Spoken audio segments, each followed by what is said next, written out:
예, 안녕하세요. 예, 지장경. 저번 시간에 오래지 않아 목숨이 다해 혼신이 무간지옥에 떨어졌다까지 했죠.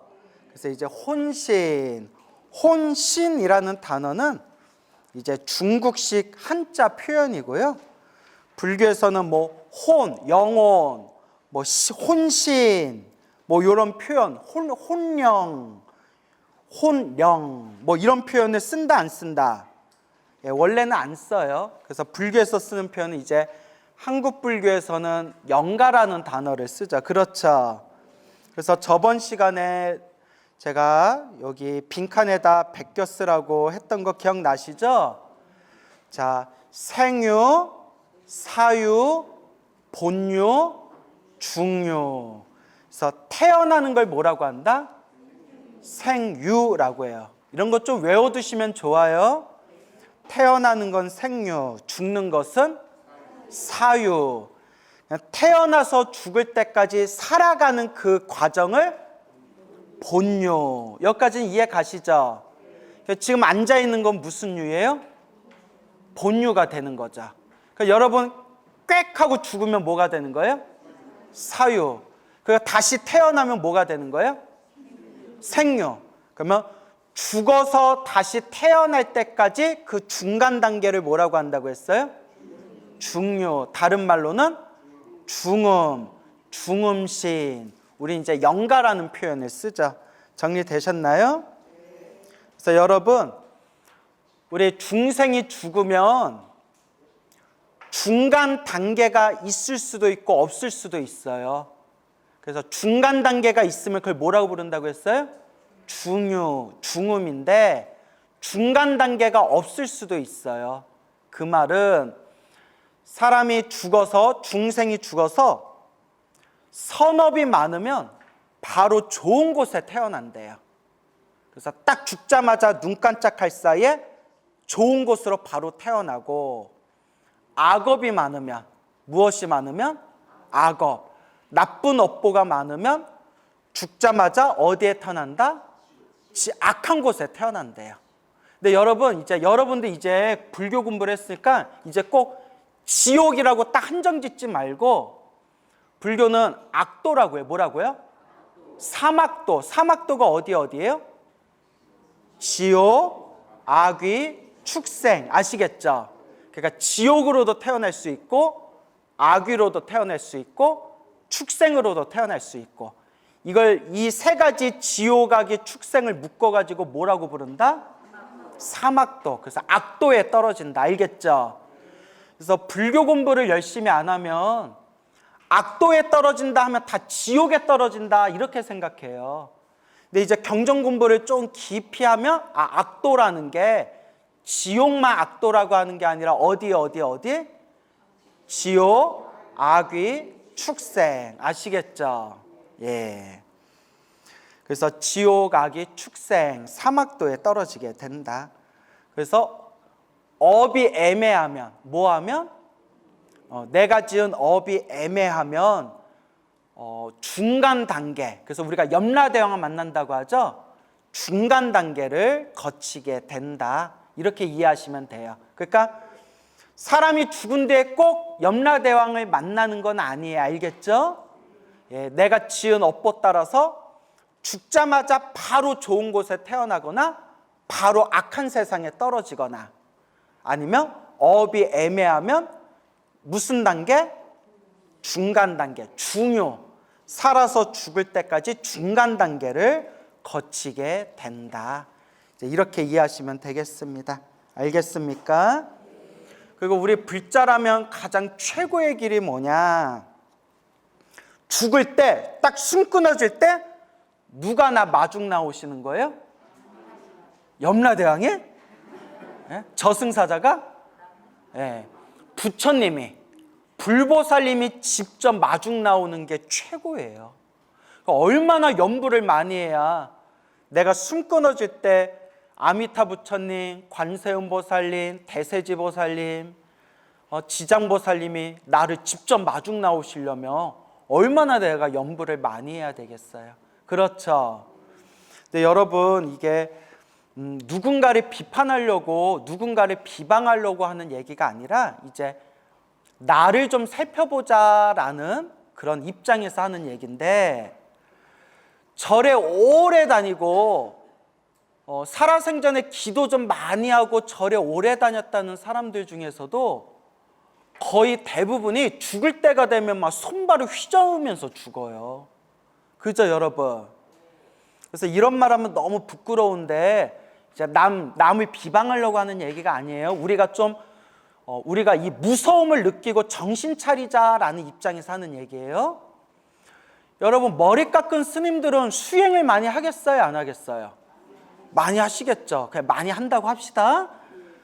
머리 깎은 스님들이 수행을 많이 하고 경전 공부도 많이 하셨을 텐데 돌아가실 때 보면 힘들게 안 좋게 돌아가시는 분들도 많아요. 무슨 말인지 알겠습니까? 절대 누구를 욕하려는 게 아니에요. 이거는 내 자신한테 하는 얘기기도 해요.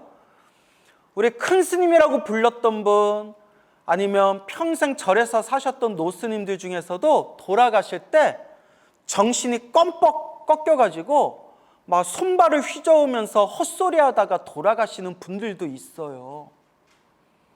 그래서 제가 이런 얘기를 왜 하느냐, 절에 좀 다녔다고 방심하면 된다 안 된다? 예, 그거 말씀드리고 싶은 거예요. 알겠죠? 그거 얼마나 연부를 많이 해야 되겠어요. 그러니까 숨 끊어질 때에도 나무아미타불, 관세음보살, 지장보살 연불할 정도가 되려면 얼마나 연불을 많이 해야 되겠어요. 어느 큰 스님이 계셨는데 자세히 말할 수는 없어요. 근데 저는 이제 그분을 이제 반면교사로 많이 삼아요. 반면교사. 그러니까 그분의 모습을 비춰서 내가 이제 스승처럼 생각을 하는 거예요. 그러니까 그분이 우리들에게 큰 가르침을 주시고 가신 거예요. 그분이 어떤 가르침을 주고 가셨냐?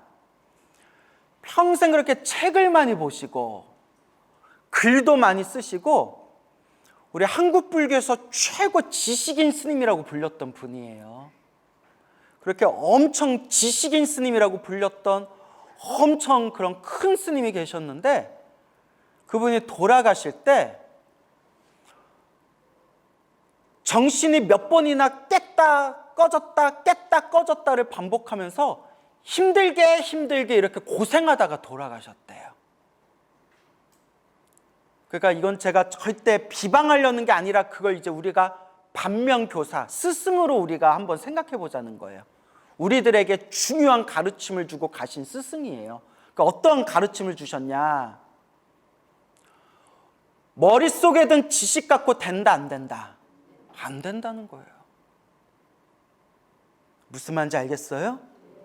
그렇게 책을 많이 보고 그렇게 글도 많이 쓰시고 우리나라 최고 지식인 스님으로 알려졌던 분인데도 돌아가실 때 그냥 의식이 그냥 꺼져버려가지고 당신이 그냥 엄청나게 고생하시다가 당신이 제일 아끼는 제자가 이렇게 옆에 앉아있을 때 그 제자한테 나같이 살지 말아라 간곡하게 부탁하고 가셨대요.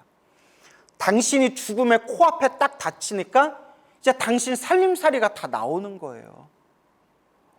저는 이거 정말 무섭고 그분의 그 돌아가신 모습을 다 들으면서 우리에게 정말 큰 가르침을, 큰 울림을 주고 가신 거다. 이렇게 책만 읽고 머릿속에 지식이 가득한 것 같고는 죽음이 코앞에 닥쳐왔을 때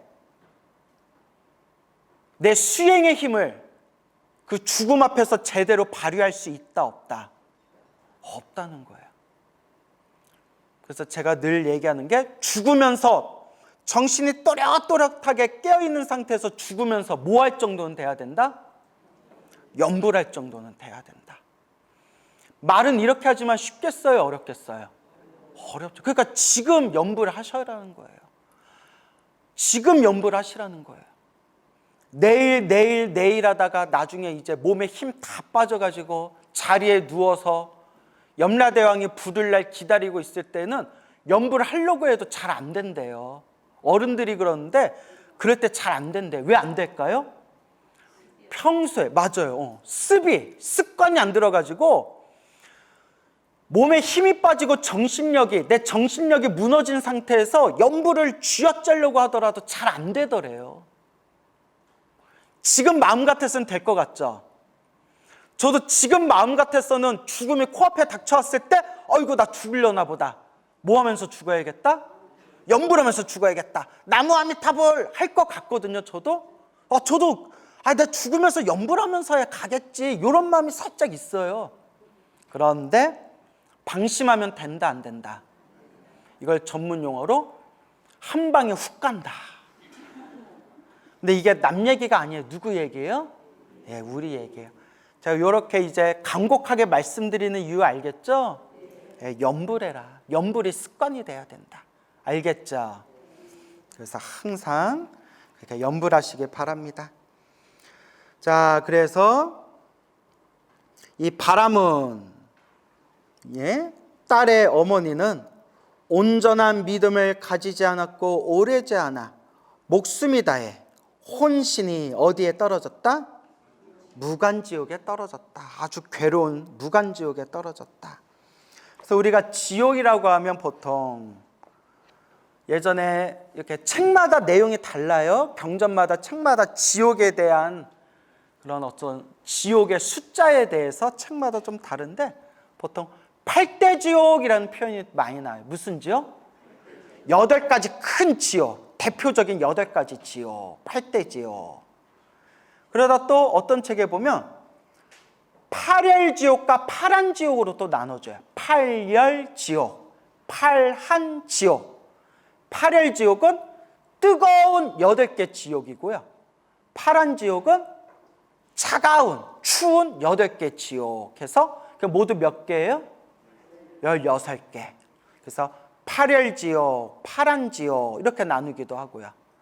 또 어떤 책에 보면 108지옥 나와요. 중생의 번뇌, 108번뇌를 상징하는 108지옥. 또 어떤 책에 보면 수백 개, 지옥이 수백 개가 나와요. 또 어떤 책에 보면 84,000지옥이라는 표현이 나와요. 왜냐?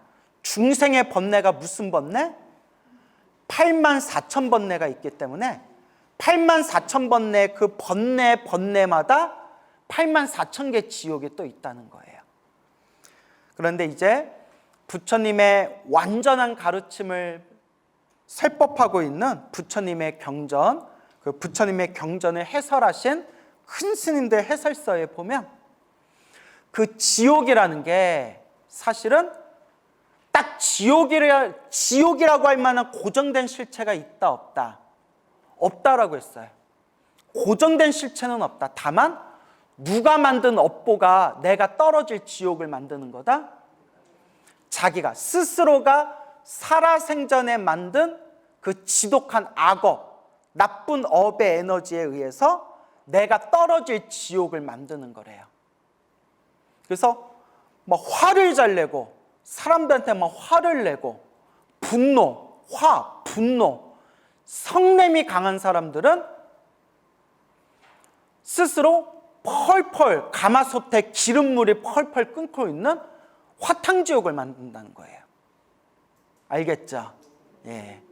또 입으로 나쁜 업을 많이 지은 사람은 스스로 요 혓바닥, 요 혀를 길게 뽑아가지고 요 혓바닥으로 쟁기질을 하는 그런 혓바닥 지옥에 떨어지는 그런 업을 스스로 만든다는 거예요. 성격이 날카롭고 뾰족뾰족해서 사람들을 칼로 찌르고 베듯이 사람들을 괴롭혔던 사람들은 무슨 지옥을 만들어내는 거예요? 그렇죠. 칼산지옥을 만들어내는 거예요.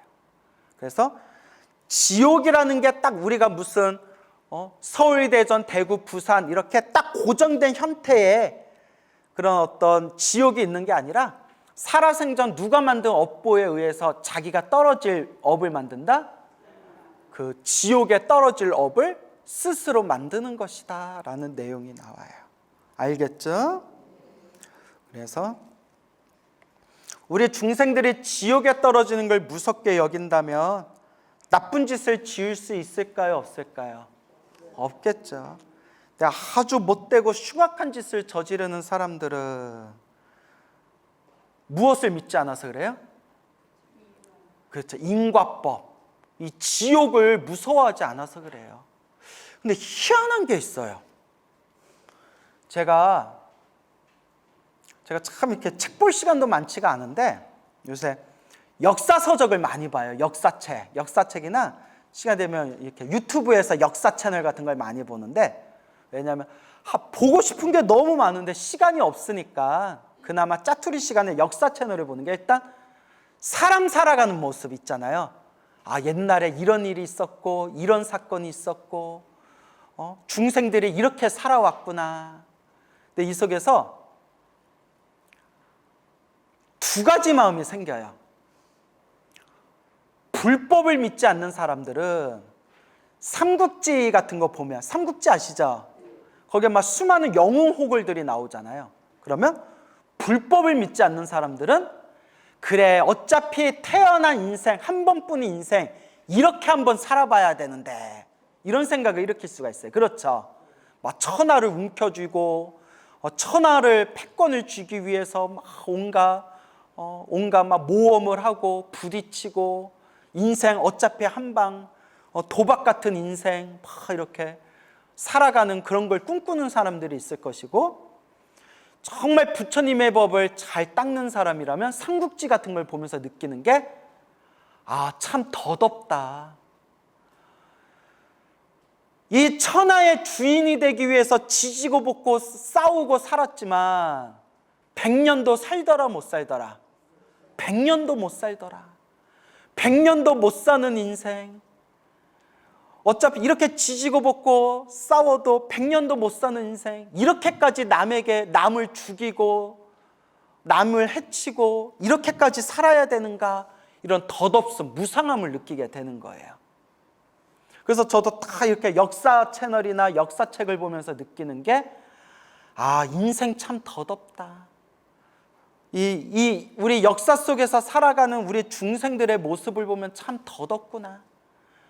그래도 내가 이번 생 복이 많아가지고 부처님 법을 만났으니 이번 생에 좀 열심히 연불해서 이 사바세계를 좀 벗어나야 되겠구나, 이제 이런 생각이 일어나게 되는 거예요. 그래서 다 이렇게 역사책을 보고 하면 이 불자로서 느껴지는 게 많은데, 희한한 게 뭐냐면, 제가 아까 말씀드렸죠.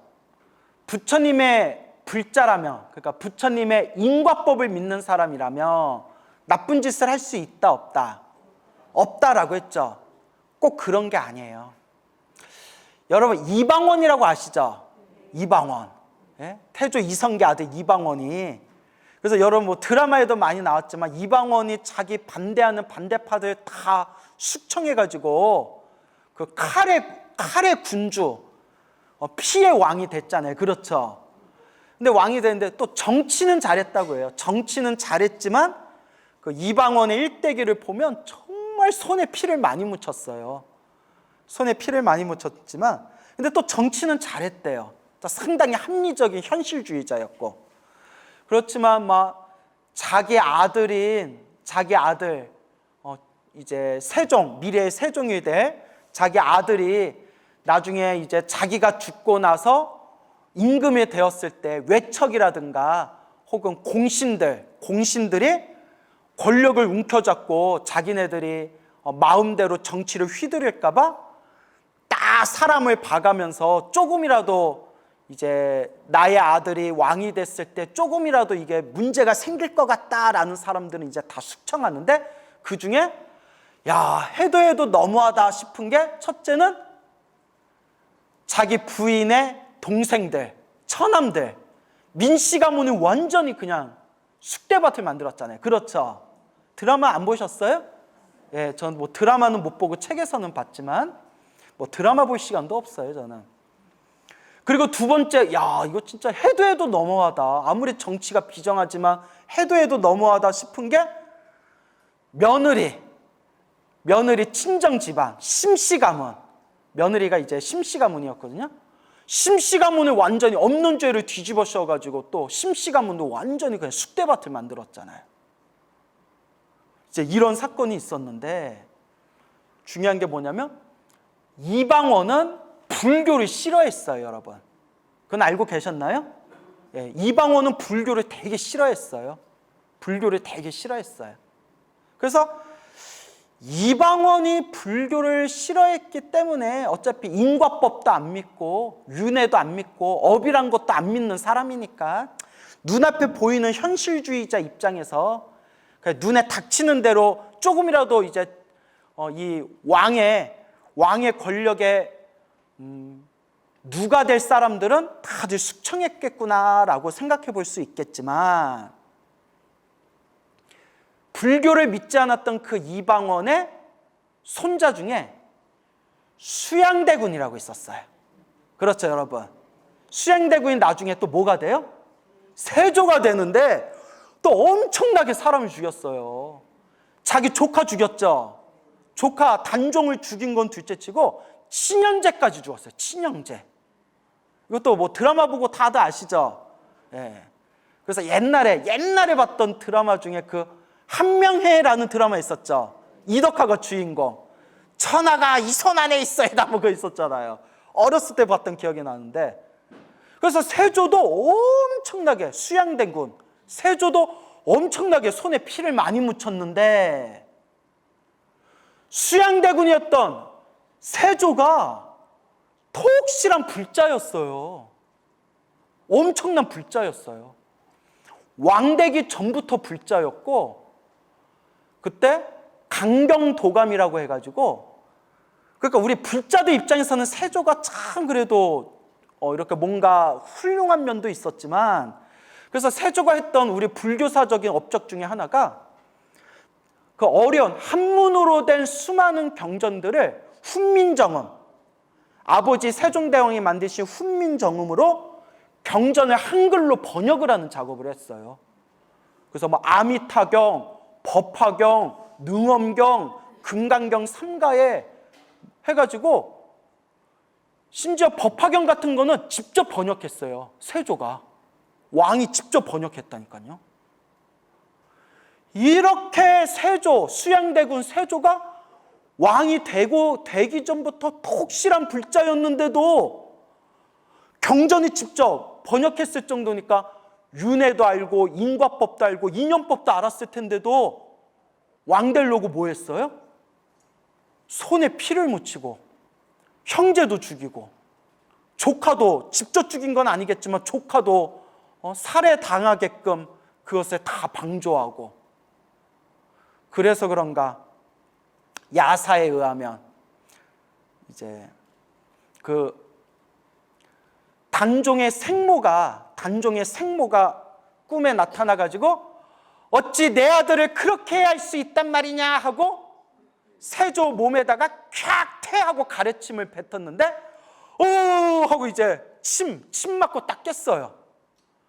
참으로 희한한 꿈이다, 소름이 끼치는구나 했는데 침 맞았던 그 자리에서 점점 종기가 생기더니 온몸에 뭐가 생겼어요? 피부병이 생겼는데 그게 지금 학자들을 보기에는 문둥병이 아니었겠느냐, 그런 얘기를 해요. 문둥병이 아니었겠냐. 그러다가 어디에 가가지고 계곡에서 목욕을 했죠? 월정사 가는 길에 이제 계곡에서 목욕을 하는데 피부병이 막 썩어나가지고 막 너무 더러워서 아무도 가까이 못 오게 했대요. 창피해가지고. 근데 그 시원한 계곡물에서 이제 목욕하면서 누가 내 등 좀 밀어줬으면 좋겠다. 근데 저기서 애가 놀고 있어요. 이 얘기 다 아시죠? 그래서 애한테 와서 동자야, 나 등 좀 밀어다오. 애기가 예 밀어드릴게요 하고 이제 등을 밀어줬는데 이제 자기 몸에 피부병이 너무 심하고 창피하니까 동자야, 어디 가서 임금님 등짝 밀어줬다고 절대 얘기하지 말아라 하니까 그 동자가 까르르 웃으면서 숲으로 이제 가면서 뭐라고 했다고 하죠? 임금님 어디 가서 문수보살이 등 밀어줬다는 얘기 하지 마서, 이러면서 싹 사라지니까 깜짝 놀래가지고 그 동자를 아무리 찾아도 있더라 없더라, 찾을 수가 없더라. 그래서 그 동자, 자기 등짝을 밀어줬던 동자의 얼굴을 화공을 시켜서 그냥 똑같이 그린 뒤에 이제 불상을 만들었으니 그게 바로 무슨 보살상이죠? 예, 문수보살, 문수동자상이 된다. 그리고 그때 문수보살이 등을 밀어주면서 목욕시켜준 그 인연으로, 그 공덕으로 이제 몸에 피부병이 이렇게 사라졌다. 뭐 이런 야사 같은 전설이 전해지고 있어요. 다들 알고 계시죠? 근데 엄청나게 그렇게 이제 몸이 아파서 고생했다는 거예요. 그리고 심지어 이거는 정사, 실록에 나오는 건데 가장 아꼈던 사랑하던 아들이 갑자기 숨이 끊겨서 하루아침에 급사를 해가지고 피눈물을 흘리면서 통곡을 했다라는 내용이 나와요. 그래서 우리가 흔히 하는 얘기, 남의 눈에 눈물 나게 하면 내 눈에 뭐가 난다? 피눈물 난다. 참 무섭죠. 근데 저는 이게 역사책을 보면서 이방원이야 원래 불교 신자가 아니었으니까 저렇게 정치에 권력을 잡으려고 손에 피를 많이 묻혔나 보구나 했지만, 한편으로 또 정작 누구는 독실한 불자였던 수양대군, 이 세조 임금은 그렇게 독실한 불자였는데도 그 권력을 잡기 위해서 손에 수많은 피를 묻혔다는 게 정말 아이러니하다. 정말 그 스님된 입장에서는 이해가 안 된다 라는 생각이 듭니다. 참 많은 걸 생각하게 해요. 그렇죠. 그러니까 우리 불자님들도 똑같아요. 우리 불자님들도 남 얘기 아니라 우리 얘기예요. 절에 30년 50년 그렇게 절에 오래오래 다니고 부처님께 기도하고 부처님께 공양 올리고 해도 자기네들끼리 큰 절 안에서 막 파벌 싸움도 나고 네 편 내 편 나누고, 내 마음에 들지 않으면 주지스님은 주지스님 말도 막 무시하고 막 그런 별의별 일들이 다 일어나잖아요. 평생 그렇게 절에 다니신 분들도. 그래서 제가 누구를 욕하려는 게 아니라 누구를 바라봅시다? 부처님을 바라봅시다. 부처님이 뭔 죄가 있다고 부처님을 봐요. 누구를 바라봅시다? 자신을 바라봅시다. 알겠죠? 남 얘기하려는 게 아니라 자기를 바라보자는 거야. 참 희한해요. 세조가 그렇게 독실한 불자였는데, 그러니까 불교 공부를 제대로 한 사람이라면 권력도 꿈과 같고 환상과 같고 이 세상의 부귀영화도 한바탕 꿈과 같으니 나는 정치니 권력이니 관심 없다. 나는 부처님 가르침 열심히 공부하고 내 이 부처님의 소중한 가르침을 우리 백성들에게 전하겠다. 널리 부처님의 가르침을 전하겠다. 뭔가 좀 이런 마음을 낼 것 같은데, 이대로 두면 이 나라의 권력이 김종서 패거리대에게 넘어가게 될 것이요, 대군 가만히 보고만 있을 것이요, 뭐 이러면서 살생부를 딱 만들어가지고 그 김종서 머리를 내리쳐서 죽이고 김종서 가문을 완전히 무너뜨린데, 근데 또 야사에 의하면 김종서의 살아남은 아들이랑 그리고 그 세조의 딸이랑 이제 결혼해가지고 그 눈을 피해서 멀리 도망가서 둘이서 살았다. 또 이런 야사가 있어요. 들어본 적 있나요? 예, 그런 야사가 있어요. 드라마에서도 나왔죠. 보지는 않았는데 김종서 이제 아들인가, 아들 맞나요? 손자인가요? 아들인가요? 하여튼 김종서 아들이랑 그래서 이제 세조의 딸이랑 서로 절에서 눈 맞아가지고 서로 둘이 같이 이제 살게 되었다. 이런 야사가 또 전해지고 있어요. 그래서 이런 거 보면 참 우리 중생의 업이 무섭구나. 그렇다고 세조가 딱히 정치를 잘한 것도 아니래요. 이렇게 물론 보는 관점이 다르겠지만 수양대군이 임금이 되는데 엄청나게 절대적인 도움을 줬던 그 공신들이 부정부패와 온갖 권력을 가지고 나라를 어지럽혀도 나를 왕으로 만들어준 그런 공신들이라고 해서 그것도 다 부정부패도 눈 감아주고 막 그랬다라는 내용이 있더라고요. 그래서 참 어렵습니다. 그래서 이런 것들을 통해서 머리로만 이해하는 거는 중요한 게 아니다. 머리로만 이해하면 우리 수양대군 세조 임금님이 우리보다 불교를 더 많이 알았겠죠. 예? 그래서 세종대왕, 아버지였던 세종대왕이 선비들한테 부처님 불교경전을 훈민정음 한글로 번역 좀 해라 시키면 선비들이 싫어하는 거예요. 유생들이. 이 나라는 공맹의 나라고 성리학의 나라인데 어찌하여 어찌하여 이렇게 불교의 삿된 가르침이라고 했잖아요. 삿된 가르침을 번역하는 일을 우리는 못합니다 막 이러니까 이제 믿고 맡길 만한 사람이 누구예요? 아들들이잖아요. 그래서 이제 아들들한테 그리고 총명했던 수양대군한테 자, 부처님 경전을 한글로 좀 번역해봐라. 그래서 그 번역을 했던 그 에피소드 이야기들을 찾아보면 밤마다 문종 있죠. 문종. 예, 세종의 맏아들 문종과 함께 밤마다 촛불을 켜놓고 밤새도록 부처님의 경전에 대해서 토론하면서 한 문장 한 문장 이걸 어떻게 해석할까? 이렇게 해석할까? 저렇게 해석할까? 요 단어는 한글로 뭐라고 번역하면 좋을까? 그걸 몇 달, 몇 년 동안 끊임없이 토론하면서 그러니까 부처님 경전을 한글로 번역했대요. 그러니까 수양대군이 얼마나 대단해요. 얼마나 독실한 불자예요. 하지만 결국 무엇에 넘어가서? 자신의 욕망에 넘어가서. 그래서 이제 역사는 자기들이 바라보는 입장 따라서 달라지잖아요. 그래서 세조 임금, 수양대군 세조 임금을 옹호하는 쪽은 그때 수양대군 세조가 왕권을 잡지 않았으면 그 공신들에 의해서 나라가 휘둘려졌을 것이다. 이렇게 얘기하는 사람도 있고 또 전혀 그 반대로 아니다. 전혀 아니었다. 오히려 수양대군이었던 세조가 이제 왕이 되면서 공신들, 자기를 왕으로 만들어준 공신들이 온갖 부정부패와 패단을 저질렀는데도 오히려 그것을 눈감아주고 오히려 왕권이 실추되었다. 또 이렇게 보는 관점도 있더라고요.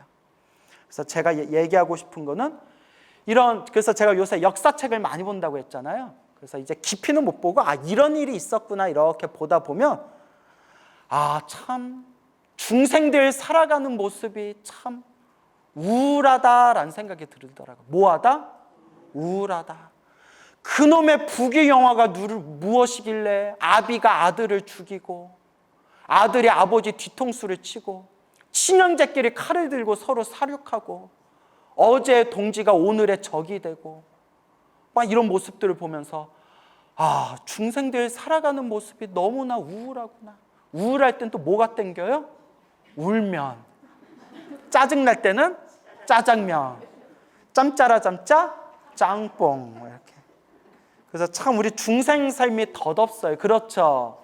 그래서 여러분 저한테 공부 배우시는 분들은 이런 세상에 부귀 영화가 다 한바탕 꿈과 같다라는 것을 좀 마음에 되새기면서 부처님 가르침을 의지하면서 이번 생 복을 짓고 선업을 짓고 공덕을 좀 잘 닦으셨으면 좋겠어요. 알겠죠?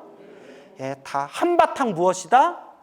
한바탕 꿈이다. 그 꿈 속에서 우리가 부귀영화라는 그 한바탕 꿈 속에서 그 부귀영화라는 그 허망한 것을 붙들려고 얼마나 많은 악업을 짓고 있어요.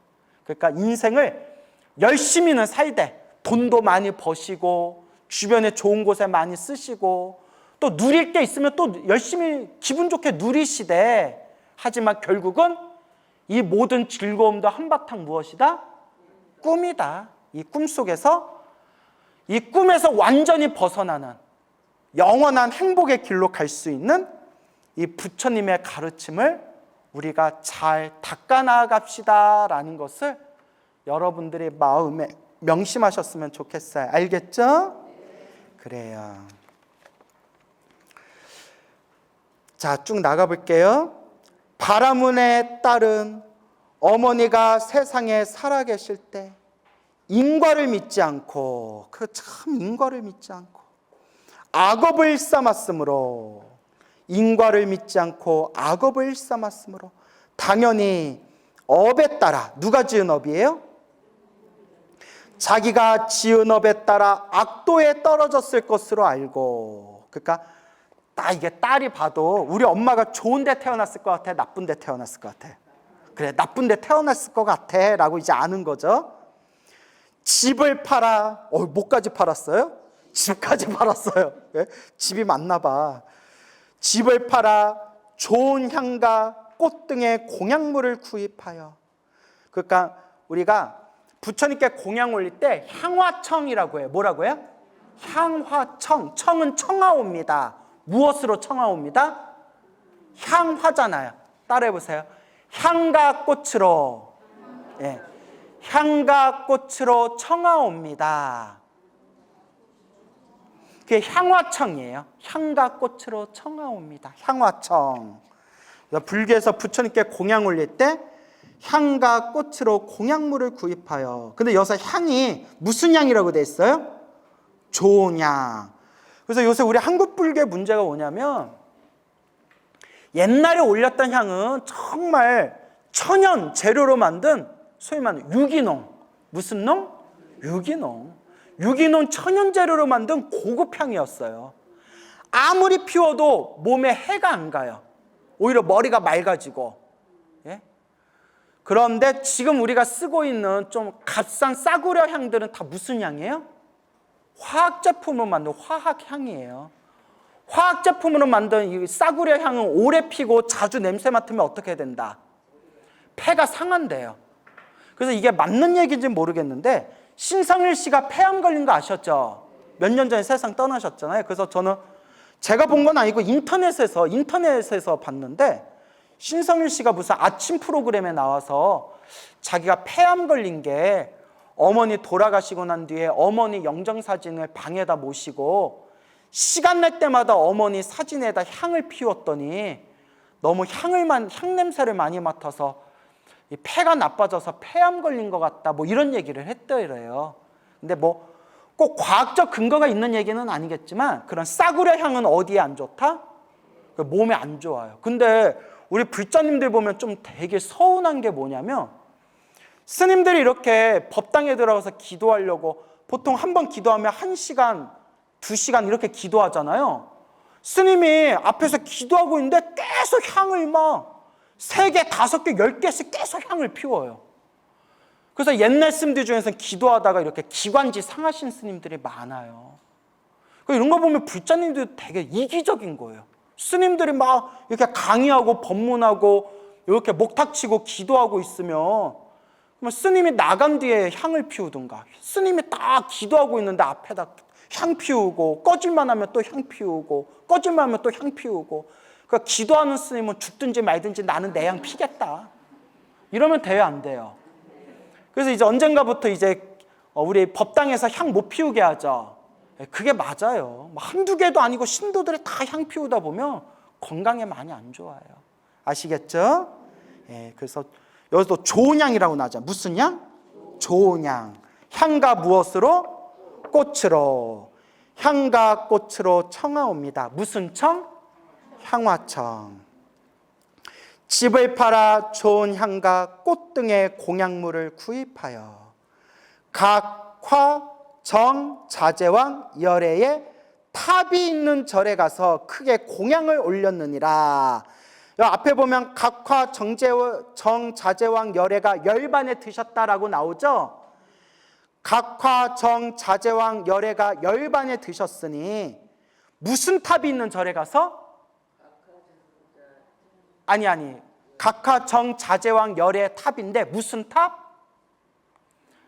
사리탑. 부처님 열반에 드셔서 답이하면 뭐가 나와요? 사리가 나오고 그 사리를 어떻게 해요? 탑을 세워서 모시잖아요. 그러니까 각화정 자제왕 열애에 무슨 탑이 있는 절에 가서? 사리탑. 이제 아시겠죠? 사리탑이 있는 절에 가서 크게 공양을 올렸느니라. 이게 여러분 천도제의 원형이에요. 뭐예요? 천도제의 원형. 부처님 도량에 가서 부처님을 간절하게 생각하면서 향과 꽃 등의 여러 공양물을 정성껏 올려서 공덕을 짓는 거. 이게 천도제의 원형이 되는 겁니다. 아시겠죠? 그때 바라문에 따른 절 안에 모셔져 있는 각화, 정, 자제왕, 열애의 상이 매우 단정하고 위엄 있고 원만한 것을 보고 우러러 예배하고 크게 공경하는 마음을 내면서 생각하였느니라. 부처님께서는 큰 깨달음을 이루신 분이니 모든 지혜를 다 갖추셨으리라. 이 부처님께서 세상에 계셨을 때 부처님을 뵙고 여쭈었다면 돌아가신 어머니가 태어난 곳을 반드시 일려주셨으리라.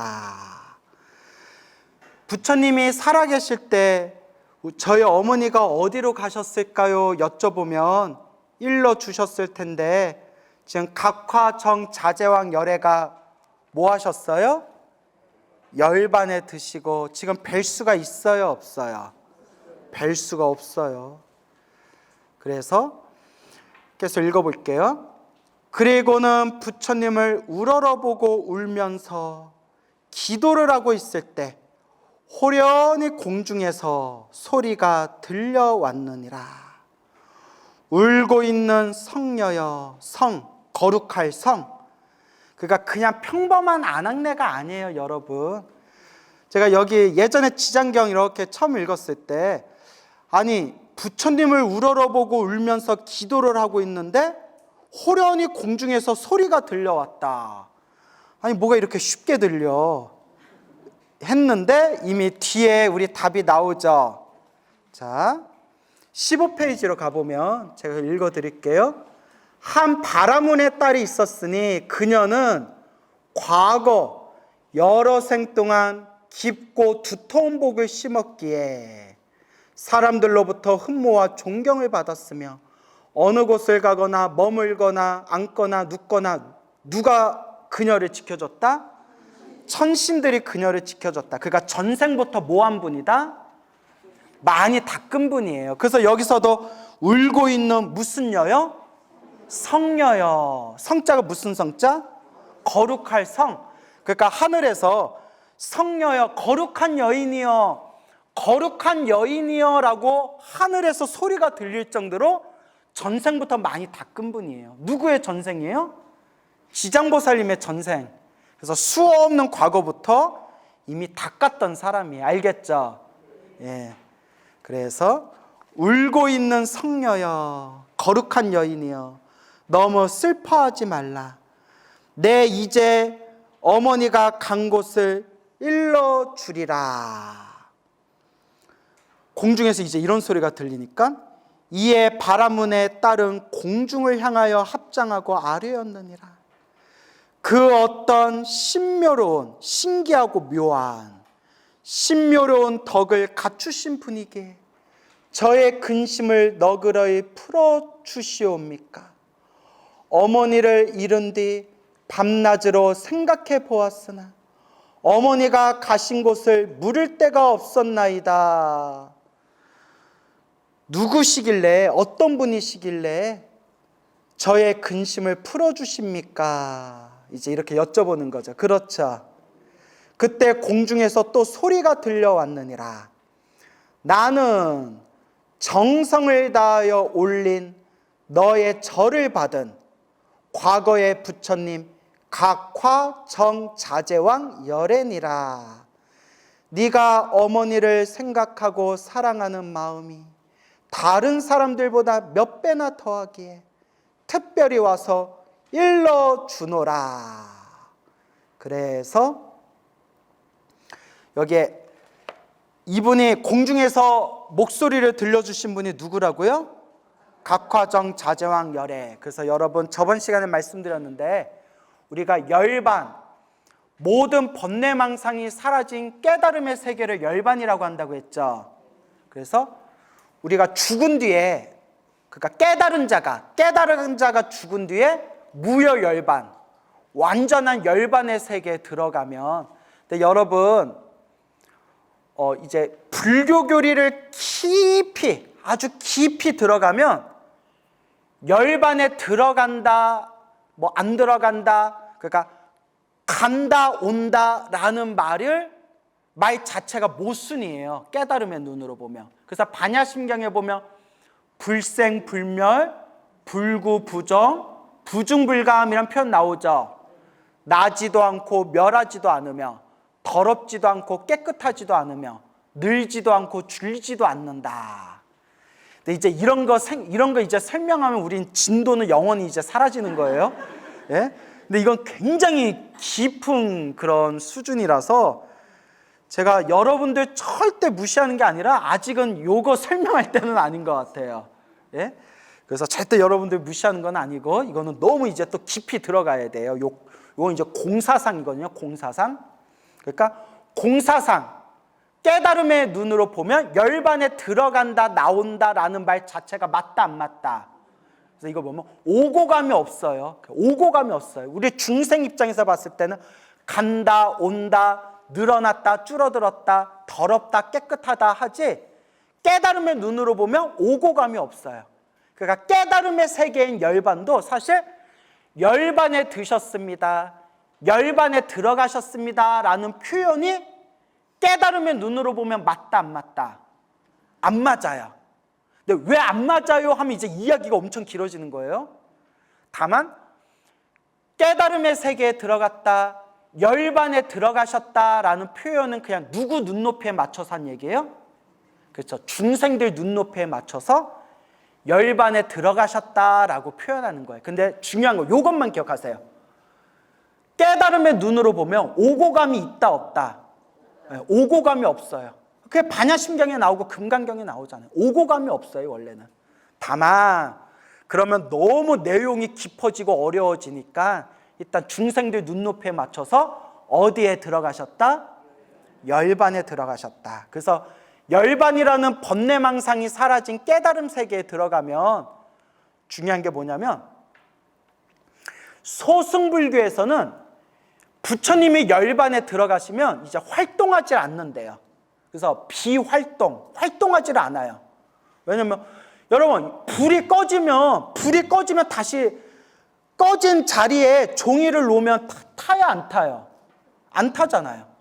그거 같이 열반에 들어가면 모든 게 꺼진 거래요. 그게 이게 어렵죠. 그냥 어려우니까 하여튼 이것만 기억하세요. 소승불교에서는 부처님이 열반에 들어가시면 활동을 한다 안 한다? 안 한다. 그런데 반대로 대승불교에서는 특히 법화경 열애 수량품에 근거를 둬서 혹은 뭐 화엄경이라든가 수많은 대승경전에서 뭐라고 하냐면 부처님은 열반에 들어가셔도 활동한다 안 한다? 하신다. 대승불교에서는. 지장경도 똑같아요. 각화 정 자제왕 열애가 이미 어디에 드셨죠? 열반에 드셨죠. 열반에 드셨는데 우리 바라문의 딸이 저의 어머니가 어디에 태어나셨습니까? 라고 하니까 공중에서 누구의 목소리가 들려요? 각화 정 자제왕 열애의 목소리가 들려요. 열반에 드신 분인데 그 바라문의 딸의 그 갸륵한 마음을 아시고는 공중에서 부처님이 열반에 드셨던 과거의 부처님이 딱 이렇게 대답을 해주시는 내용이 나와요. 그러니까 지장경에서도 열반에 드신 부처님은 열반에 드셨어도 그거는 중생들을 보여주기 위한 한바탕 쇼일 뿐이고 지금도 생생하게 활동하면서 누구를 구제하고 계신다? 중생들을 구제하고 계신다. 이렇게 이해하시면 돼요. 알겠죠? 그래서 예전에 어느 거사님이 저한테 질문하셨어요. 예전에 어느 거사님께서 스님, 과거에 수많은 부처님이 계셨다고 했지 않습니까? 지금 석가모니 부처님 이전에도 수많은 과거의 부처님들이 계셨다고 하셨지 않습니까? 예, 그렇죠. 그러면 그 과거의 부처님은 이미 다 열반에 드셨지 않습니까? 예, 다 열반에 드셨죠.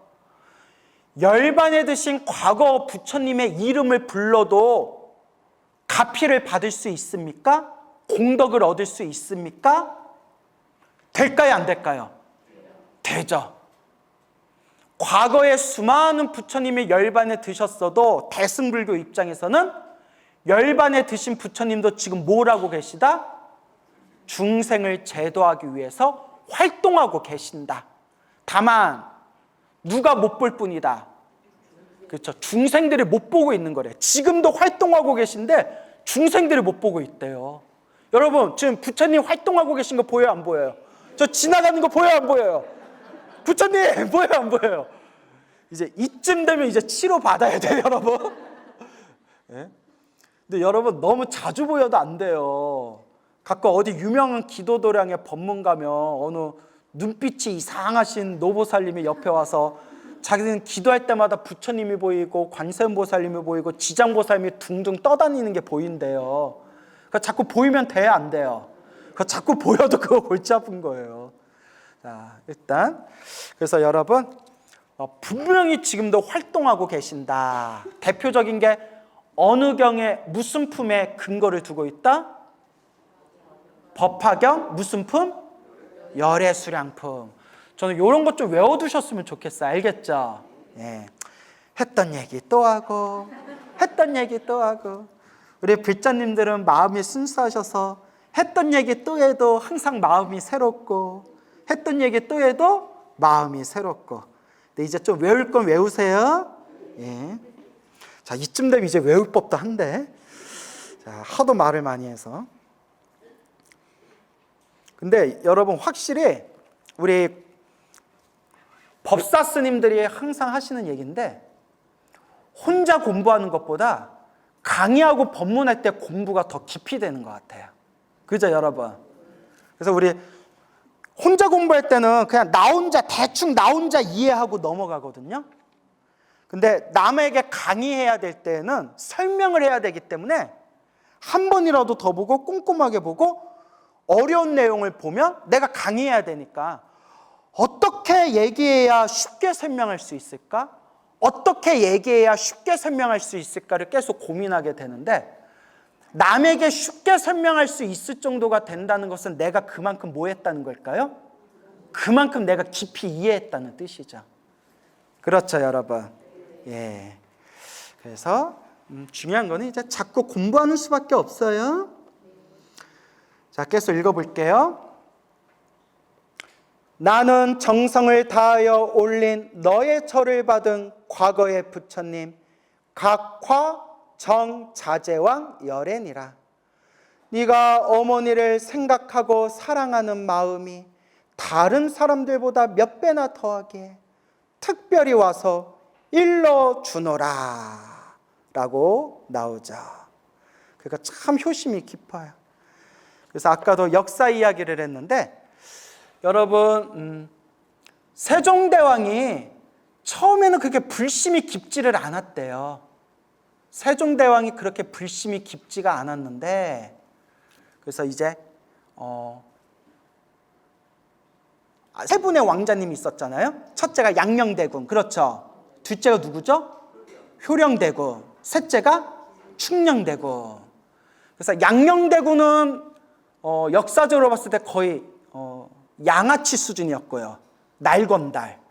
뭐 야사에 의하면 아버지 이방원의 마음이 충년, 막내 셋째에게 가 있다는 것을 알고 일부러 세자직을 자기의 세자 자리를 양보하기 위해서 일부러 미친 짓을 하고 돌아다녔다라고 야사에 나오는데 여러분들 그렇게 알고 계신 분들 있죠? 근데 조선왕조 실록을 분석한 정사를 연구하신 학자분들 또 이야기를 들어보면 아니다. 우리가 보기에는 물론 보는 관점마다 다르지만 우리가 보기에는 양녕대군은 정말 금쪽이었다. 그래서 양녕대군이 너무 속썩여서 이방원이 막 울었대요. 사람을 그냥 파리 죽이듯이 죽였던 이방원도 자식 앞에서는 어쩔 수 없나 봐요. 이방원 때문에 막 울었다는 내용이 나와요. 이방원이 아들 양녕대군 때문에 막 울었다라는 내용이 나오거든요. 그리고 둘째인 효령대군이 그렇게 불심이 깊었대요. 그래서 저도 원래 그렇게 알고 있었는데 야사에 의하면 효령대군이 머리 깎고 출가했다고 나와요. 들어본 적 있나요? 근데 아니래요. 그러니까 책은 골고루 봐야 돼요. 정사를 연구하신 학자분들이 늙어서 죽을 때까지 불교를 깊이 믿었던 건 사실이고 절에 가서 막 북을 치면서 기도도 했지만 머리 깎고 출가해서 스님이 됐다는 것은 역사적 사실이 아니다라고 나와요. 그러니까 스님 된 건 아니래. 알겠죠? 하여튼 이제 세 번째 충년대군, 이제 미래의 우리 세종대왕이 처음에는 그렇게 불심이 깊지를 않았대요.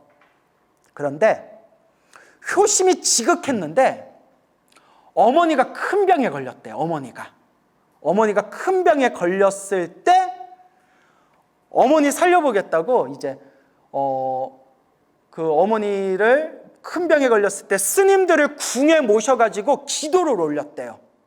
유교국가에서 이거 엄청난 사건이에요. 그래서 태종 이방원조차도 불교를 너무나 싫어했지만 자기 조간지처가 죽게 생겼으니까 궁에 이제 스님들을 불러가지고 그래 니들 기도해봐라, 니들 해볼 수 있는 데까지 해봐라 이렇게 했는데 이렇게 얘기했대. 이방원이 이방원 못됐어. 스님들한테 이렇게 얘기했대요. 니들이 진짜 영험이 있냐? 하면서 병이 낫지 않으면 내가 불교를 완전 싸그리 짓밟아 버리겠다 이랬대요. 무섭죠? 병이 안 나. 사실 스님들이 기도한다고 어떻게 병이 다 나요? 그러잖아요. 스님들이 기도해서 병 다 나면 내가 병원을 차리겠다. 내가 병원 차리고 맨날 환자들 위해서 기도해 주겠다. 근데 아플 때는 어디 가야 돼요? 병원에 가야죠. 니들이 기도를 했는데 병이 안 나면 그때 양주 회암사 스님들을 모셔가지고 병이 안 나면 싸그리 불교를 내가 짓밟아 버릴 테니까 니들 각오하라고. 그래서 이제 기록에 이렇게 나온대. 스님들이 놀래가지고 몇 날 며칠을 밤을 새우면서 기도하면서 향을 머리에다 지지고 팔에다 지졌대요. 이걸 연비라고 해요. 뭐라고 해요? 간절한 기도가 있을 때 몸에다 향을 지지는 거예요. 여러분 따라하시면 안 돼요. 향 지지면서 스님들이 뭐라고 했겠어요? 제발 살려주십시오. 저놈의 이방원이라는 임금은 자기가 하겠다면 할 사람입니다. 부처님, 보살님, 제발 저 병자의 병을 낫게 해주십시오. 저 병 안 나면 정말 우리 불교 싸그리 뿌리까지 뽑힐 판입니다 하면서 그냥 머리에다가 향을 지지고 팔에다 향을 지지면서 몇 날 며칠의 밤을 새우면서 몇십 명의 스님들이 기도를 올렸대요. 병이 낫을까요? 안 낫을까요? 낫대요. 병이 나아가지고 건강 쾌차해서 그래서 이방원이 그래도 그거 참 영험이 있네 하면서 두둑하게 이제 공양을 올려가지고 절로 잘 보내줬다라는 그런 내용이 나와요. 안 났으면 어쩔 뻔했어. 얼마나 스님들이 간절했겠어. 오죽하면 기록에 머리에다 팔에다 향을 지지면서 기도했대잖아요. 얼마나 간절했으면. 그래서 세종대왕도 처음에는 그렇게 불심이 깊지 않았는데 누가 병이 들었을 때? 어머니가 병에 들었을 때 아무리 어이가 치료를 하고 아무리 좋은 약을 먹어도 병세가 좋아지질 않으니까 마지막이다 생각하고 부처님께 불공을 올렸는데 이제 야사에 의하면 그때 효령대군이 권유를 했대요. 효령대군이 워낙 불심이 깊으니까 형이었던 효령대군이 우리 부처님께 불공을 올리고 부처님의 가피를 의지합시다. 그래서 야사에 의하면 세종대왕이 이렇게 발언했대요. 우리 어머니 병이 나으시면 제가 부처님 은혜 잊지 않겠습니다 하고 간절하게 불공을 올렸는데 세종대왕의 어머니 왕후의 병이 어떻게 됐다? 병이 나았대요.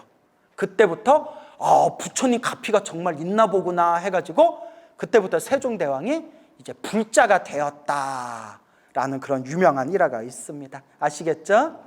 자, 이런 것도 재미삼아서 알아두면 좋죠? 자, 그래요. 근데 여러분 명심하세요. 꼭 기도한다고 병이 낫는 거는 아니다. 몸이 아픈 것도 누구 업이다? 다 자기 업이다 라는 걸 기억해 주셨으면 좋겠습니다. 그러니까 여러분들도 괜히 부처님 저 병 낫게 해주면 절에 꾸준히 다니고 병 안 나오면 나 그냥 부처님 안 믿을래요 이렇게 부처님을 시험하면 된다 안 된다? 안 돼요. 병이 낫든가 안 낫든가 누가 지은 업의 인연이다? 내가 지은 업의 인연이다. 내가 기도를 이렇게 열심히 했는데도 몸에 병이 생긴 거는 내가 과거 전생에 지었던 살생 업보가 있는데 크게 받을 걸 지금 어떻게 받는 거다? 작게 받는 거다. 몸이 아프든 안 아프든 몸에 병이 있든 없든 나는 오로지 부처님을 믿고 의지하면서 부처님 가르침을 수행하겠다. 이런 마음을 일으켜야 진짜 불자예요. 알겠죠? 그래서 저는 어떤 신도들이 대단하냐면 아무리 안 좋은 일이 생겨도 마음에 흔들림 없이 기도하고 불심을 가지고 계신 불자님들을 보면 이렇게 차 마시고 상담하다 보면 그런 얘기 듣잖아요. 절에 오래 다녔는데도 안 좋은 일이 생겼고 안 좋은 일이 생겼는데도 다 내 업이다 생각하고 그래도 저는 부처님 의지하면서 기도하면서 삽니다 라는 분들 이야기 들으면 스님인 제가 절을 올리고 싶을 정도로 존경스러워요. 진심이에요. 우리 중생의 마음은 안 좋은 일이 생기면 흔들리는 게 당연해요. 흔들리니까 중생이에요. 그리고 유명한 노래 있잖아요. 흔들리는 꽃들 속에서 네 샴푸 향이 생각난 거야. 그거 있잖아요. 그 노래 아세요? 하여튼 흔들려야 중생이에요. 나도 내가 뭔 얘기하는지 모르겠다 갑자기. 뭐가 안 맞는 것 같은데. 제 말 너무 깊이 생각하지 마시고요. 그렇게 이제 흔들려야 중생인데 누가 봐도 흔들릴 수 있는 상황에서 그래도 스님, 부처님 때문에 이만큼이라도 견디면서 살아갑니다. 그나마 부처님이 아니고 기도 안 했으면 저 이렇게라도 버티면서 못 살았습니다. 그래도 부처님 만난 게 제 복입니다. 이런 불자님들 딱 만나면 너무 존경스러워요. 정말 머리 깎은 스님보다도 낫다 막 이런 생각이 들 정도로 너무 존경스러워요. 여러분들 그런 마음 들어요, 안 들어요? 네? 좀 안 좋은 일 생각나면 아우 나 오늘부터 절에 안 다닐래 뭐 이런 마음 생기는 거 아니에요? 아니죠. 그래서 여러분 부처님 기도는 영험이 있다 없다? 있다. 가피가 있다 없다? 있다. 다만 기도했는데도 나쁜 일이 생기는 거는 철저하게 누가 지은 업을 누가 받는 거다? 예. 내가 크게 지은 업보를 지금 작게 받고 있는 거다. 근데 저도 이런 중심이 생기기까지 좀 오래 걸렸어요. 왜냐면 저도 기도를 많이 했는데 왜 나쁜 일이 생길까? 저렇게 절에 열심히 다니셨는데 왜 안 좋은 일이 생길까? 그런 분들 볼 때마다 저도 막 헷갈렸거든요. 근데 제가 공부하고 수행하고 팔만대장경을 보면서 큰 스님들 법문을 보면서 이제 중심이 딱 생긴 거예요. 아, 기도는 반드시 효험이 있다. 다만 기도했는데도 나쁜 일이 생기는 것은 업장이 소멸하는 과정. 크게 받을 걸 어떻게 받는 거다? 작게 받는 거다. 이제 그걸 여러분이 꼭 명심하시기 바랍니다. 알겠죠? 자, 이 소리를 듣고 바라문에 따른 감격하여 몸부림을 치다가 감격하여 뭐였어요? 몸부림을 쳤어요. 뭐 어떻게 쳤을까요? 막 이렇게 쳤을까요? 몸부림을 쳤어요. 죄송해요 여러분.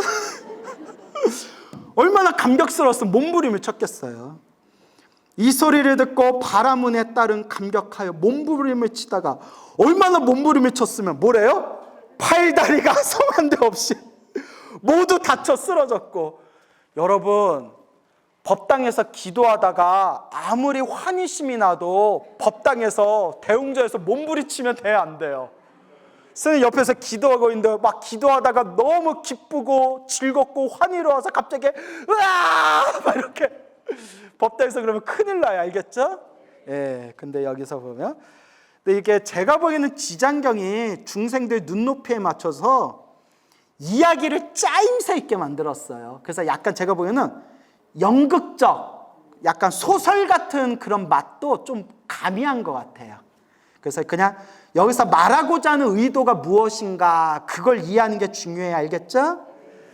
그래서 이제 이 소리를 듣고 바라문에 따른 감격하여 몸부림을 치다가 팔다리가 성한 데 없이 모두 다쳐 쓰러졌고 몸부림 겁나 쳤나 보다. 좌우에 있던 이들이 부축하고 옆에 있는 사람들 얼마나 놀랬겠어요. 어머 이 젊은 보살 왜 그래 왜 그래 하면서 정신 차려 정신 차려 야, 119 불러 119 불러 막 이랬겠죠. 좌우에 있던 이들이 부축하고 돌보아 주어 한참 만에야 정신을 차린 다음 공중을 향하여 아뢰었느니라. 부처님이시여 인자하신 마음으로 저를 불쌍히 여기시어 저의 어머니가 태어난 곳을 속히 일러주옵소서. 저는 이제 몸과 마음을 가눌 수가 없고 곧 죽을 것만 같나이다. 참 효심이 지극하죠. 그래서 제가 서두에 말씀드렸는데 지장경은 불교계 무슨 경이라고 불렀어요? 그렇죠. 불교계의 효경이다. 이렇게 효의 이야기가 쫙 펼쳐져요. 불교계의 효경. 각화정 자제왕 열애께서 이르셨느니라. 공양 올리기를 마치거든 너는 곧 집으로 돌아가서 단정히 앉아 나의 명호를 생각하라. 나의 명호를 생각하라. 나의 명호가 뭐예요? 각화정 자제왕 열애. 그러니까 부처님의 명호를 생각하라. 두 글자로 하면 뭐예요? 염불. 이게 염불이죠. 부처님의 이름을 부르는 거니까. 부처님의 이름을 생각하다. 염불. 그리하면 내 어머니가 태어난 곳을 알게 되리라. 그러니까 부처님의 가피로 알 수가 있게 될 것이다. 이런 내용이 나오는 거죠. 이에 바라문에 따른 곧 부처님께 예배를 드리고 집으로 돌아와서 당정에 앉아 어머니를 떠올리며 각화정 자제왕 열의 명호를 생각하였느니라. 각화정 자제왕 열의, 각화정 자제왕 열의, 각화정 자제왕 열의 이름을 부르면서 그 부처님을 간절하게 생각하는 거예요. 알겠죠? 그러니까 여러분, 진정한 염불은 입으로만 부르는 게 아니라 마음으로 어떻게 해야 된다? 그러니까 간절히 생각하는 거예요. 그래서 옛날 큰 스님 법문에 의하면 어린 아이가, 갓난 아이가 어머니를 그리워하듯이, 뭔 얘기인지 알죠? 어머니를 그리워하듯이 그렇게 부처님을 부른다면 부처님이 반드시 우리 앞에 출현하여 우리를 바른 길로 이끌어 주실 것이다. 이에 바라문에 따른 곧 부처님께 예배를 드리고 집으로 돌아와서 단정히 앉아 어머니를 떠올리며 각화정 자제왕 열의 명호를 생각하였느니라. 염불. 그렇게 낮과 하룻밤이 지났을 때 호련히 자신이 한 바닷가에 와 있음을 알게 되었느니라. 어디에 와 있어요? 네, 그렇죠. 자세히 보니 그 바닷물은 펄펄 끓고 있었고, 바닷물이 펄펄 끓고 있었고, 주위에는 몸이 쇠로 된 사나운 짐승들이 이리저리 날아다니면서 바닷속에 빠져 허우적거리는 수많은 남녀들을 다투어 잡아먹고 있었느니라. 아이고 무섭다. 그죠? 뭔가 좀 엄한 데 간 것 같죠? 야, 무섭다. 자세히 보니 그 바닷물은 펄펄 끓고 있었고 주위에는 몸이 쇠로 된 사나운 짐승들이 이리저리 날아다니면서 라는 구절 있죠? 예, 그래서 남녀들을 잡아먹고 있었다. 그냥 요거 재미삼아서 하는 얘기인데요. 티베트 아시죠? 티베트. 티베트가 지금 1950년대 그 중공군에 침입을 받아가지고 티베트가 이제 중국에 완전히 이제 넘어가게 되었고, 달라이 라마가 저 남인도 다람살라 쪽에 이제 망명 정부를 세워가지고 오늘날까지 남인도 다람살라를 중심으로 해서 티베트 가르침이 지금 전해지고 있잖아요. 그렇죠? 근데 티베트에 옛날부터, 오래전부터 그 전설이 있었대요. 예언이 있었대요. 물론 저도 책에서 본 내용이지만 그 티베트에 아미타 부처님의 화신이라고 불렸던 밀교의 위대한 성자인 파드마 삼바바라는 성자가 있었대요. 들어보셨어요? 예, 파드마 삼바바라고도 하고 파드마 삼바바, 아미타불의 화신이라 불리고 인도 왕의 왕자로 뭐 태어나서, 그래서 전설에는 연꽃에서 태어났다, 연꽃에서 태어난 걸 왕이 발견하고 데려다가 키웠다, 뭐 이런 전설도 있고, 그 파드마 삼바바가 이제 티베트로 와가지고 티베트의 온갖 악령들, 악한 귀신들을 싹 다들 쫓아내고 티베트 불교를 정화시킨 뒤에 티베트의 그 나라, 그 땅을 정화시킨 뒤에 밀교, 부처님의 가르침을 티베트에 널리 전하였다. 티베트 불교의 성자라고 불린 빠드마 삼바바가 이런 예언을 했대요. 옛날부터 내려오는 예언인데 뭐 진짜인지 아닌지 모르겠지만 그냥 재미삼아서 하늘에 철로 된, 쇠로 된 새가 날아다니고 쇠로 된 말이 뛰어다닐 때 티베트는 무너지리라. 그리고 티베트는 무너지되 티베트의 소중한 가르침, 티베트 불교의 가르침은 세상에 널리 퍼지리라. 이런 예언을 했대요. 예언이 맞았어요? 틀렸어요? 맞았죠. 쇠로 된 새가 그러니까 옛날에는 그게 뭘 뜻하는지 몰랐대요. 근데 이제는 사람들이 다 알게 된 거예요. 쇠로 된 새가 뭘 뜻하는 거였을까요? 비행기. 쇠로 된 말은 뭘 뜻하는 걸까요? 자동차, 기차.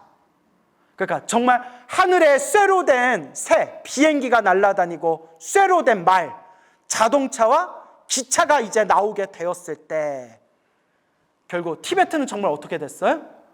티베트 나라는 이제 망하게 되었고, 비록 티베트라는 나라는 무너졌지만 티베트의 그 부처님의 가르침, 티베트 불교의 가르침은 지금 어떻게 됐어요? 세계에 널리 퍼져가지고 서양 사람들, 서양 불자, 유럽, 미국과 유럽의 불자들이 가장 많이 믿는 그 불교 종파가 티베트 불교가 되었을 정도로 그렇게 티베트 불교의 가르침이 세상에 널리 퍼지게 되었죠. 이런 거 보면 참 신기하죠. 예, 그래요. 근데 진짜인지는 모르겠어요. 진짜인지는 모르겠고. 그래서 우리 타너스님께서도 우리나라에 대해서 예언을 많이 하셨어요. 그죠? 대단하시죠? 그래서 베트남하고 미국하고 전쟁이 났을 때 어디가 이긴다?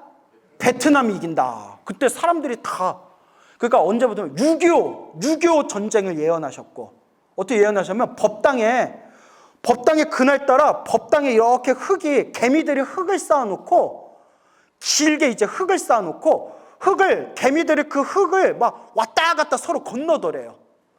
이상하다, 이게 무슨 징조인가 하고 딱 역으로 점을 딱 친 뒤에 이제 한국 전쟁이 일어날 걸 알아맞혔고, 또 베트남하고 미국하고 전쟁 났을 때 베트남이 이긴다라고 예언하셨대요. 그때 미국에서 활동했던 숭산 스님이 타너스하고 대화를 하면서 제자들한테 그랬대요. 아우, 숭산 스님 아시죠? 숭산 스님, 타너스님이 미국에 안 가봐서 저런 소리를 한다고. 미국이 얼마나 대단한 나라인데 미국이 저 조그만 베트남한테 지겠냐고. 근데 정말 누가 이겼어요? 베트남이 이겼죠. 그 타너스님이 예언 많이 했잖아요. 그래서 그리고 우리나라에 한국의 여자 대통령이 나온다. 그것도 맞췄고, 그죠? 여자 임금이 나온다. 그래서 이제 뭐라고 했냐면, 한국에 이제 여자 임금이 나온다. 여자 임금이 나오면 통일이 멀지 않았다. 해서 박근혜 대통령 나왔을 때 한창 떠들썩했는데 별로 이제 뒤끝이 안 좋게 끝났죠. 통일은 저 멀리 날아가고. 그래서 에이, 타너스님 예언 틀렸잖아 이랬는데, 또 어떤 사람이 이런 얘기예요. 야, 타너스님이 여자 임금이 나오고 여자 임금이 나온 뒤에 통일이 얼마 안 된다고 했는데 그 여자 임금이 북한의 김정은 딸을 뜻하는 거래요. 그러니까 코에 불면 코 가리고 귀에 가면 귀에 가려요. 그래서 걔가 나중에 이제 북한의 여자 임금이 되면 이제 통일이 멀지 않았다. 이제 그걸 뜻하는 거다. 또 이렇게 주장하는 분들도 있어요. 근데 뭐든지 코에 걸면 뭐예요? 코걸이. 귀에 걸면 뭐예요? 귀걸이. 그리고 또 타너스님이 늘 얘기하시는 게 일본은 침몰할 것이다 라고 했고, 우리나라가 결국 세계 최고의 나라가 될 것이다. 그 얘기를 항상 하셨거든요. 그런데 이제 요새 사람들이 뭐라고 하면, 야, 우리나라가 세계 최고의 나라가 되기도 전에 저출산 때문에 대한민국 망하게 생겼다고. 야, 세계 최고의 나라는 바라지도 않는데 애 좀 많이 낳았으면 좋겠다. 저출산 때문에 100년 후에 대한민국 완전히 이제 소멸 직전이라고 하잖아요. 우리가 100년까지 살지는 않겠지만 우리 후손들이 이제 큰일 났다 막 뉴스에서 떠들잖아요. 그래서 이제 타너스님도 그런 예언을 하셨지만 예전에 제가 타너스님 밑에서 공부도 하시고 타너스님하고 좀 친분이 있는 노스님이 계세요. 어른 스님이 계셔서 그 노스님께 제가 한번 여쭤본 적이 있어요. 한 10년 전, 20년 전 일이죠. 20년. 스님, 타너스님이 그렇게 미래를 잘 맞추셨다면서요. 예언을 잘 하셨다면서요. 잘 맞췄다. 잘 맞추셨다. 이래요. 스님, 비결이 뭐예요? 그 역을 잘 보셨다. 그 주역을 잘 보셨다. 와, 스님 신기해요. 근데 저도 주역 공부하면 저도 미래를 맞출 수 있을까요? 하니까 그 노스님이 저를 딱 보면서 하신 말씀이 근데 타너스님이 틀리기도 잘 틀렸다. 이러시는 거예요. 예, 스님? 맞추기도 잘 맞췄지만 틀리기도 잘 틀리셨다. 저는 다 그냥 막 백발백중 맞추신 줄 알았어요. 했더니 맞춘 것만 기록에 남겨놓고 틀린 거는 쪽팔려서 그거 다 빼가지고 사람들이 모르는 거다. 이러시더라고요. 그래서 제가 절대 타너스님 뭐 이렇게 안 좋게 얘기한 거 아니에요. 알겠죠? 타너스는 정말 큰 스님이시고 우리 한국 불교가 나온 정말 천재 스님이세요. 다만 그렇게 돌을 많이 닦으신 큰 스님들도 미래 맞추기가 쉽다 어렵다? 어렵다. 그래서 저는 미래 같은 거 너무 집착하지 말아라. 알겠죠? 언제 최선을 다해야 된다? 지금 이 순간. 왜냐? 결국 중생은 뭐대로 살아간다? 업대로 살아간다. 그러니까 행복해지고 싶다면 미래를 점치려고 하지 말고 행복해지고 싶다면 지금 이 순간 행복해질 수 있을 만한 씨앗, 행복해질 수 있는 원인을 그 좋은 인연을 지어나가라 라고 말씀드리고 싶은 거예요. 알겠죠? 예, 그래서 다시 말씀드리지만 타너스님은 정말 굉장히 훌륭하신 큰 스님이에요. 예, 그래서 제가 좀 우스갯소리를 했는데 오해 없으시길 바라요. 자, 그래서 그렇게 쇠로 된 수많은 짐승들이 수많은 남녀들을 다투어 잡아먹고 있었다. 자, 깔끔하게 오늘 여기까지 할까요? 그래요. 그러면 다음 주에 뵐게요. 예, 오늘 여기서 마치겠습니다.